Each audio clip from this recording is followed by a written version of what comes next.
salam sehat. Saya Dr. Olina Hulu, SPTHT BKL dari Rumah Sakit Dr. Pirngadi Medan. Selamat pagi sahabat Pringadi. Assalamualaikum warahmatullahi wabarakatuh. Saya Dr. Fauzia Heni, SPTHT BKL. Halo sahabat Pirngadi. Saya Dr. Mahdalena Hutagalung, SPTHT BKL. Ya, terima kasih dokter-dokter yang cantik ini. Kita pagi ini podcast ngomong-ngomong ya dokter ya, tentang serumen. Karena serumen ini mulai dari bayi, anak-anak, sampai lansia. Kira-kira gitu ya. Ya, kita bahas deh pagi ini biar jadi edukasi dan bermanfaat untuk semua sahabat-sahabat Pringadi kita. Ya, saya mau tanya nih, kayaknya ke dokter Oli deh. Kira-kira serumen itu apa dok Oli? Mungkin saya akan menjelaskan sedikit. Serumen itu adalah kotoran telinga.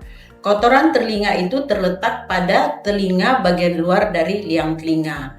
Serumen ini sebenarnya pada kita semua orang itu ada. Dia karena berfungsi sebagai untuk melindungi telinga dan sebagai lubrikan di liang telinga.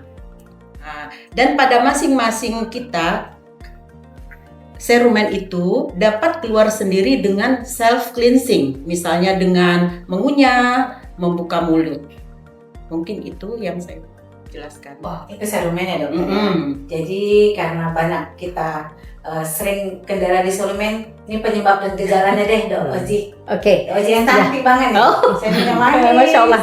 Sahabat Pringadi, mungkin saya akan menjelaskan sedikit lebih panjang dari Dr. Olin karena pertanyaannya penyebab, mungkin juga tadi gejalanya seperti itu ya. Jadi penyebabnya sebenarnya serumen itu seperti dikatakan dia dihasilkan dari kecil kita besar dan tua itu ada terus serumen. Malah saya menjelaskan anatomi sedikit bahwa liang telinga kita sahabat Pringadi itu ada 3 cm, maka yang menghasilkan serumen atau serumen itu dihasilkan sepertiga. Jadi di bagian depan dari liang telinga kita itu ada kelenjar serumen, kemudian ada juga kelenjar minyak dan bulu-bulu telinga. Secara fisiologis maka serumen itu akan keluar seperti tadi yang dikatakan Dr. Olin, akan self-limiting disease. Karena apa? Karena dia setiap menit dihasilkan dan setiap menit juga bulu-bulu akan mengeluarkan, secara fisiologis akan keluar sendiri. Tapi mengapa serumen itu bisa bertumpuk? Yang pertama secara genetik.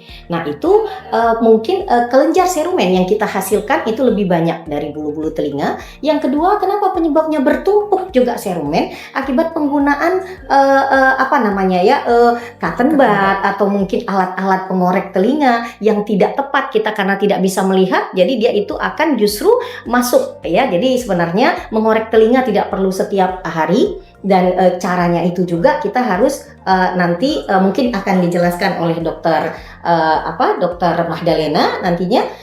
Kemudian yang ketiga itu adalah dengan kita mencoba dengan cara-cara yang baru, misalnya dengan wax ear ya, wax telinga, sehingga justru akan lilinnya akan bertumpuk di sana, jadi akan terdorong. Nah seperti itu. Jadi penyebab gejalanya tadi yang ditanyakan, kapan kita harus ke rumah sakit sahabat Pringadi? Mungkin ketika kita terasa telinga kita sudah penuh, tidak bisa mendengar, pendengaran kita sudah mulai berkurang, kemudian ada rasa gatal, sakit mungkin ya, kemudian juga ada rasa berdengung. Tapi jangan salah, sahabat Pringadi sebaiknya datang ke ahlinya, bukan kita. Kalau telinga kita terasa penuh, kita ke apotek langsung beli tetes-tetes telinga, belum tentu. Gejala sama, tapi penyebabnya akan berbeda. Nah itu yang saya jadi poin utama. Kalau ada masalah di telinga, sebaiknya sahabat Pringadi menjumpai ahlinya. Jadi ke dokter, ke rumah sakit umum daerah dokter Pringadi sebaiknya. Karena apa? Karena gejala sama tapi mungkin ada puluhan penyebabnya, sehingga nanti akan menyebabkan komplikasi yang terjadi walaupun hanya menetes karena serumen tadi. Seperti itu. Mungkin akan dilanjutkan. Wow, keren banget nih keterangan Dr. Oli, keterangan Dr. Oji. Terima kasih.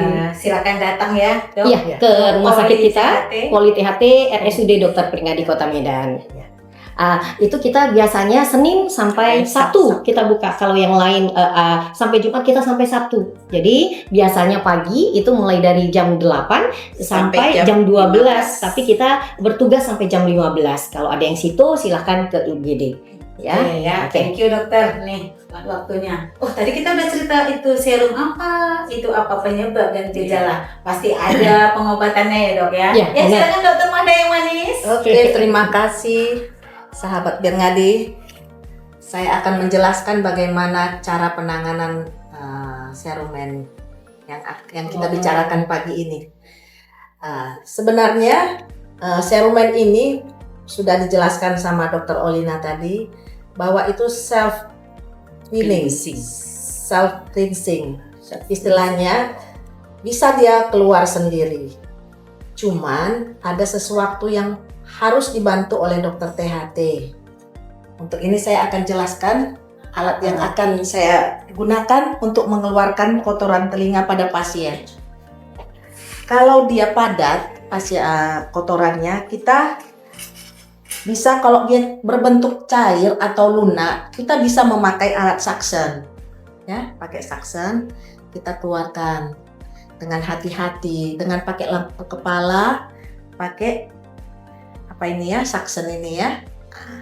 Itu kalau lunak atau cair kotorannya. Tapi kalau dia padat dan keras, kita akan gunakan pengungkit. Ini pengungkit ya. Kita harus pengungkit serumen ya.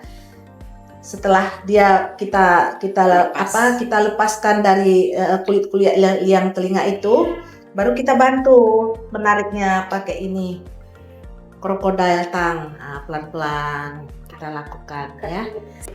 Untuk yang tadi saya jelaskan, untuk yang kotorannya belum terlalu padat, biasanya dengan self cleansing itu artinya menguap atau mengunyah, itu akan keluar sendiri kotoran telinganya. Tetapi kalau dia sudah padat dan mengeras, kita harus bantu dengan mengeluarkannya melalui cara ini. Ada alat namanya serumen plug dibilang atau hak ya. Nah, ini harus kita lepas kotoran telinganya itu dari kulit liang telinga itu. Udah kita longgarkan dia, baru kita bantu dengan memakai tang krokodil ya, kita angkat pelan-pelan ya.